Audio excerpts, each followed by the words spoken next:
सवाल ये है कि क्या हमें ज़िंदगी मिल गई है? सबसे ताकतवर निशान साइंस हमें पहली मर्तबा मिले हैं और ये एक दूर के प्लैनेट से मिले हैं जिसे K2-18b कहा जाता है। 120 नूरी साल के फासले पर है और ये अपने सितारे के गिर्द, जिसे K2-18 कहा जाता है, चक्कर लगा रहा है।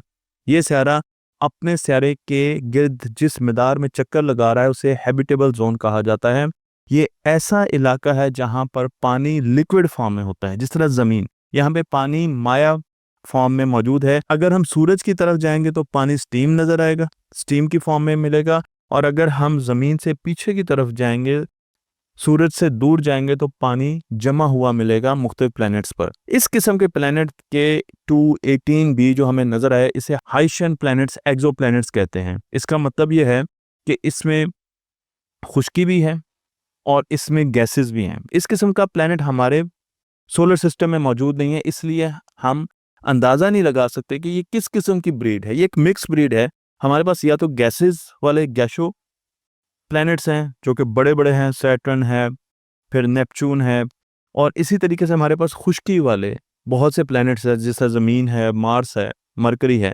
लेकिन ये एक मिक्स ब्रीड है जिसमें गैसेस भी हैं और जिसमें खुश्की भी है। इस प्लैनेट से हमें कुछ ऐसे सिग्नल मिले हैं जो कि शायद ज़िंदगी की तरफ इशारे कर रहे हैं। हमें पता चलता है कि इसकी फ़ज़ा में मीथेन है, इसकी फ़ज़ा में कार्बन डाइऑक्साइड है और इसकी फ़ज़ा में कुछ और ऐसे कंपाउंड्स भी हैं। ये प्लैनेट सियारा बुर्ज असद, जिसे लियो कंस्टेलेशन कहते हैं, उसमें मौजूद है। ज़मीन से मैंने आपको बताया 120 नूरी साल के फासले पर है और अपने सूरज के गिर्द चक्कर लगा रहा है। इसकी जो कमियत है, इसका जो मैस है, वो ज़मीन से 8.6 गुना ज़्यादा है।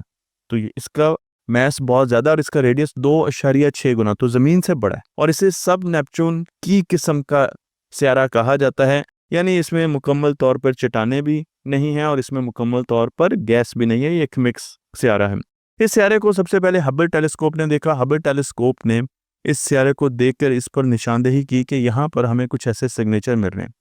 लेकिन हबल टेलीस्कोप उतना वाज़ेह तौर पर इस सियारे को नहीं दिखा सकी जितना कि जेम्स वेब टेलीस्कोप ने दिखाया।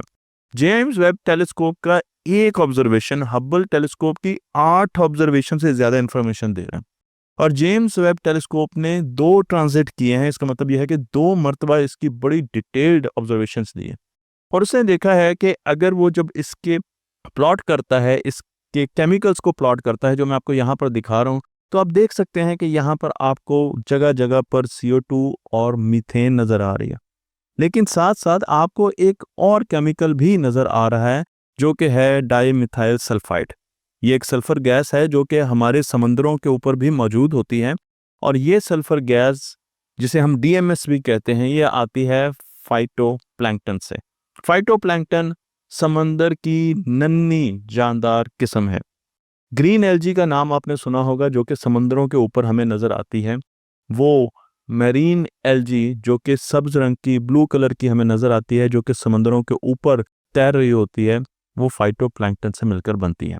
फाइटोप्लैंक्टन के अंदर क्लोरोफिल मौजूद होती है, तो ये सनलाइट लेते हैं और अपना फूड बनाते हैं। मैं आपको ये भी बताता चलूँ कि हमें लगता है कि इस सियारे पर K2-18b पर फाइटोप्लैंक्टन मौजूद है, क्योंकि अगर हमें वहाँ पर DMS के निशानात मिल रहे हैं, वहाँ पर DMS के इशारे मिल रहे हैं, तो वहाँ पानी भी हमें नज़र आ रहा है। पानी के साथ साथ हमें मीथेन भी नज़र आ रही है। ये वो सारी चीज़ें हैं जो ज़मीन से ताल्लुक़ रखती हैं। लेकिन आपका सवाल ये होगा कि हमें कैसे पता चला इतनी दूर कि वहाँ पर इस किस्म की गैसेस मौजूद हैं। तो मैं इसकी आपको एक एग्जांपल देना चाहता हूँ कि जब एक सितारा अपने सूरज के, अपने सितारे के गिर्द घूम रहा होता है, अब सितारा रोशनी दे रहा है, तो जब सितारा उसके सामने आता है, तो जो रोशनी आती है, ये जो गैसेस उस सितारे की एटमॉस्फेयर में मौजूद होती हैं, ये रोशनी की कुछ वेवलेंथ्स को अपने पास रख लेती हैं, चोरी कर लेती हैं, ये उनको आगे जाने नहीं देती। हाइड्रोजन अलग किस्म की वेवलेंथ रखता है, वो उसका स्पेक्ट्रा होता है। कार्बन डाइऑक्साइड अलग किस्म की वेवलेंथ रखता है। हम फ़ौरन पता चला सकते हैं कि कार्बन डाइऑक्साइड किस किस्म की वेवलेंथ, किस किस्म की रोशनी अपने पास रखेगा। इसी तरीके से मीथेन रखता है।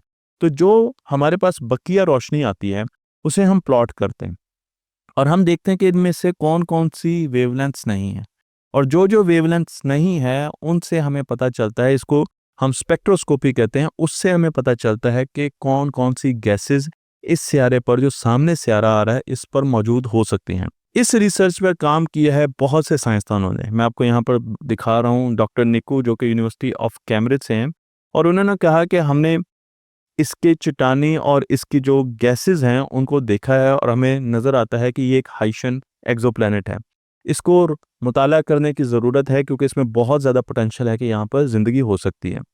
मैं आपको सबाजीत सरकार जो कार्डिफ यूनिवर्सिटी से हैं उनके इकबाल भी बताता चलूँ कि वो ये कह रहे हैं कि हमारे सोलर सिस्टम में क्योंकि इस तरह का सब नेपच्यून कोई भी सियारा मौजूद नहीं है, इसलिए हमें अंदाज़ा नहीं है कि ये किस किस्म का हो सकता है। और इसी तरीके से सवास ये कहते हैं कि जो नताइज हमारे पास आए हैं और सिर्फ 2 मुशाहदात की बेसिस पर आए हैं, वो बहुत ज़्यादा पावरफुल है। तो अगर जब इससे ज़्यादा हमें ऑब्जर्वेशन मिलेगी जेम्स वेब टेलीस्कोप से, तो हमारे लिए और भी ज़्यादा बेहतर रिजल्ट्स होंगे। इस सियारे पर बर्फ़ भी मौजूद है और हमें ये लगता है कि ये बर्फ़ हमारी दुनिया की बर्फ़ से बहुत ज़्यादा मुख्तलिफ है, क्योंकि स्पेस में बर्फ़ की जो कैरेक्टरिस्टिक्स हैं वो दुनिया से बहुत ज़्यादा मुख्तलिफ होती हैं। आपने बर्फ़ की मुख्तलिफ इक़साम देखे होंगे, मसलन जो फ्रिज में आपके बर्फ़ है वो बड़ी सख्त किस्म की होती है, उसमें क्रिस्टलाइन फॉर्म होती हैं। लेकिन जब आप थड़े पर बर्फ़ लेने जाते हैं तो कच्ची बर्फ़ होती है। कच्ची बर्फ़ जिसे अमॉर्फस फेज भी कहा जाता है, वो अमॉर्फस किस्म की बर्फ़ होती है जिसमें कोई ख़ास स्ट्रक्चर नहीं होता, क्रिस्टलाइन फॉर्म नहीं होती। स्पेस में अमॉर्फस और क्रिस्टलाइन फॉर्म दोनों हो सकती है और इनका हाइब्रिड भी हो सकता है। लेकिन जो बर्फ़ हमें यहाँ पर नज़र आ रही है, ये हाई प्रेशर आइस है। इसका मतलब ये है कि ये आइस बहुत ज़्यादा टेम्परेचर पर भी पिघलती नहीं है। लिखा गया है कि अगर 100 से ऊपर भी टेम्परेचर चला जाए तो फिर भी ये बर्फ़ की शक्ल इख्तियार करती है। और एक इशारा ये भी है कि जो समंदर हैं, क्या वो इस बर्फ़ से बने हुए हैं या समंदर बहुत ज़्यादा गर्म पानियों से बने हुए हैं, क्योंकि फिर वहाँ पर ज़िंदगी के लिए और किस्म की जानकारी और सर्च के लिए हमें और किस्म के हालात देखने पड़ेंगे। इसके ऊपर जो एटमॉस्फेयर है वो हाइड्रोजन पर मबनी है और हमें लगता है कि इस पर बहुत ज़्यादा हाइड्रोजन का ग़िलाफ़ चढ़ा हुआ है।